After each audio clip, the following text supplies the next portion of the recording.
Hi, I'm Frank Kane. I spent 9 years at Amazon and IMDb building and leading large-scale AI systems used by millions of people every day. And since then, I've helped over 1 million students learn AI and machine learning through Sundog Education on Udemy. In this course, I'm bringing that experience directly to you. If you've built a working AI agent prototype but aren't sure how to scale it in the real world, this course is for you. You'll learn how to deploy agentic AI systems into production using Amazon Bedrock's AgentCore, a powerful serverless runtime that handles security, scalability, and integrations for you. You'll gain the skills to build agents with memory, tool usage, identity management, and real-time monitoring, ready for enterprise-scale deployment.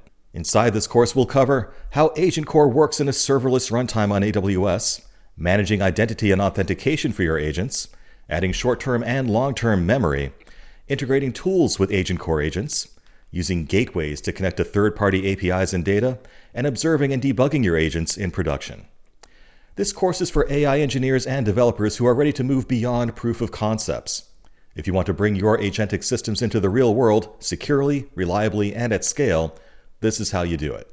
No more reinventing the wheel, just production-ready serverless agents on AWS. Enroll now or check out the preview to explore the first few lessons for free. Let's get building with AgentCore on Amazon Bedrock.